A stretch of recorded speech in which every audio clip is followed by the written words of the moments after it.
Écoute voir. Une émission pour et par les jeunes.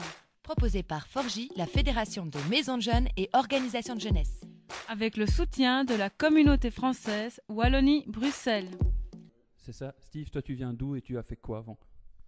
Moi, je viens de la maison de jeunes de l'antichambre, qui se trouve à Woluwe.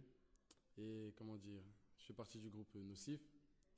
Donc, dans Nocif, il y a deux MC, comme on le dit, Masto et Shotgun. Donc, voilà. Et pour ce projet, on a voulu faire un truc original. Enfin, franchement, on n'avait jamais fait un truc pareil. Donc, moi, ce que j'ai bien aimé, c'est que ça a été fait naturellement et on a bien aimé, quoi. Quelqu'un a quelque chose à rajouter? Ouais. Donc, je vais dire, comme Stevie l'a dit, c'est vraiment quelque chose qui s'est passé naturellement. On s'est rencontrés. Le premier jour, on avait plein d'idées. C'est parti très vite, vraiment, les idées elles fusaient ce jour-là, je me rappelle encore. On avait dit, oui, encore ce style-là, ouais. Enfin, vraiment, ça a accroché direct entre nous. Et dès la première répétition, on avait déjà des débuts de morceaux. Ça allait vraiment, vraiment très vite. Ça, c'est l'avantage qu'on a eu par rapport peut-être à d'autres, c'est qu'on a eu une facilité à travailler ensemble, quoi. Une petite anecdote, c'était assez amusant au départ quand ils m'ont vu arriver, parce que le gros métalleux que je suis est arrivé avec sa grosse guitare, son gros ampli et ses grosses distorsions. Et alors quand ils ont entendu, pardon, les distos, oh purée, ça va pas le faire ici et là au départ. Et puis après je dis mais faites un petit peu confiance, on va un petit peu s'habituer comme ça va jouer tout seul, tu vas voir. Et puis d'ailleurs Mathéo a sorti un truc là sur la dernière chanson justement qu'on a joué ensemble.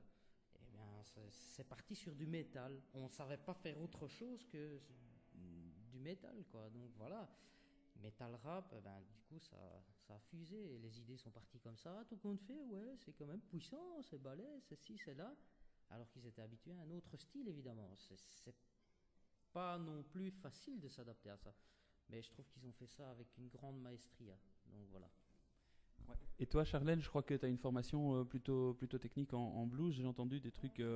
C'est ça que tu aimes comme musique à la base? C'est ça que tu écoutes? Non, enfin oui et non, puisque j'adore aussi tout ce qui est rock et bien sûr le blues. Donc c'est vrai qu'au début j'ai été un peu surprise par la technique et le jeu d'Adri, mais à force, au fil des répètes, j'ai compris que c'était quelqu'un de très très doué dans tous les styles qu'il soit, avec une oreille absolue. Et il a pas arrêté de me surprendre tout le temps, et comme tout le monde m'a surpris. Ça, c'est vrai. Autant les musiciens que J'ai les compris, hein. éducateurs qui nous ont soutenus jusqu'au bout et nous soutiennent encore puisqu'ils étaient encore là. Donc je pense que sans Ben, il y a beaucoup de choses qui n'auraient pas su se faire. Oui, alors moi je voulais ajouter quand même qu'au tout début, on a aussi eu nos problèmes, nos difficultés.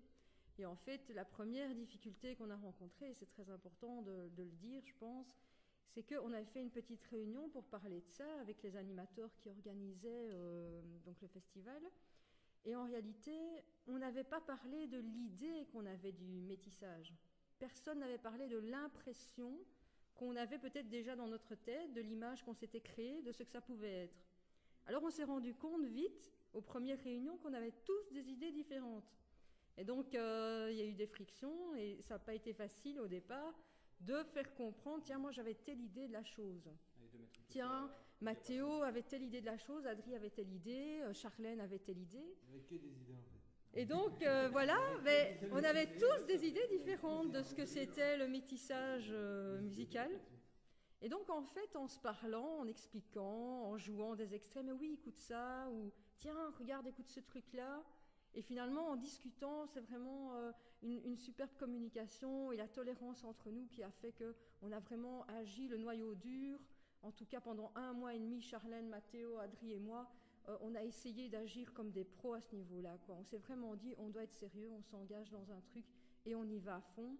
Et d'ailleurs, je voudrais féliciter Charlène qui, sincèrement, a agi vraiment comme une professionnelle du début à la fin.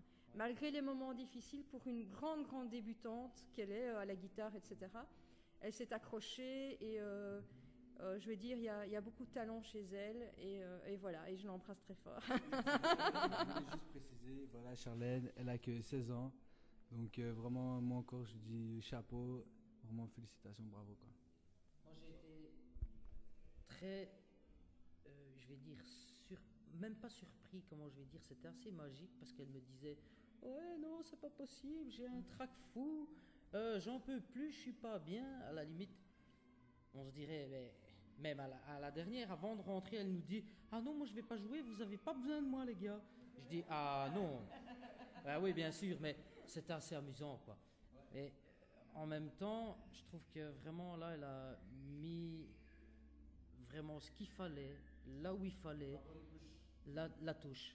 La touche à son style. Et moi, je suis vraiment très, très étonné. Elle a, à mon avis, pour moi, elle a un avenir prometteur, très prometteur.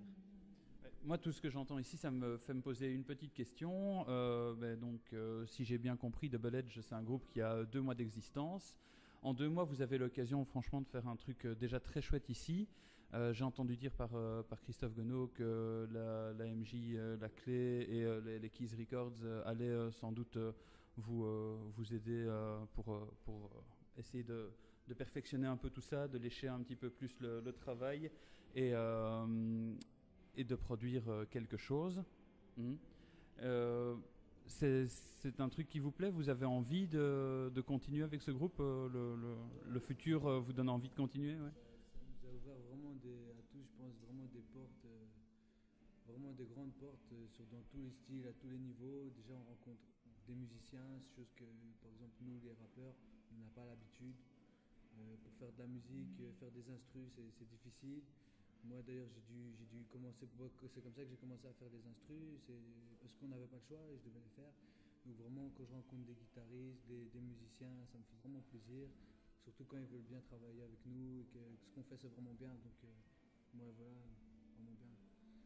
Ok, donc en suivant Keys Records, je suis sûr qu'on finira par avoir bientôt une production de vous qu'on pourra faire écouter à nos auditeurs, parce que le problème c'est que nous on est arrivé un petit peu ici au Débeauté, on n'a pas réussi à avoir une bonne prise de son pour vous enregistrer en live, donc on attend un CD ou quelque chose qu'on pourra diffuser, parce que pour le moment les auditeurs devront nous faire confiance sur la qualité de ce qu'on a écouté, mais elle sera là et dans la prochaine émission je vous le promets, vous aurez votre morceau. Restez sur votre faim pendant 1 mois, mais ça va arriver. Rajouter quelque chose, donc Sonia parlait donc tout à l'heure que c'est vrai qu'il y a eu un noyau dur qui a travaillé pendant, on va dire, un mois et demi, donc avec Charlène, Sonia, Matteo et Adriano.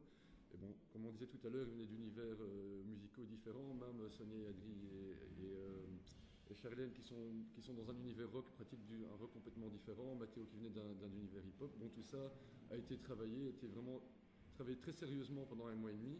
Et Steve est arrivé, il a pris le train en marche et lui aussi venait d'un univers complètement hip-hop et voilà, il a su se mettre,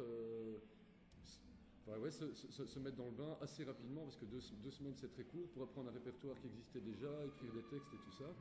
Et par rapport au projet global de Rocky's Métis, donc qui est vraiment le métissage, le mélange des styles, la rencontre des publics, moi je pense que Double Edge est vraiment au centre de Rocky's Métis. Double Edge c'est Rocky's Métis. Voilà. Bien alors, on va en rester là. Je vous remercie tous et bonne continuation à vous tous. Je voulais quand même dire un grand merci à Steve et à Matteo. Et merci pour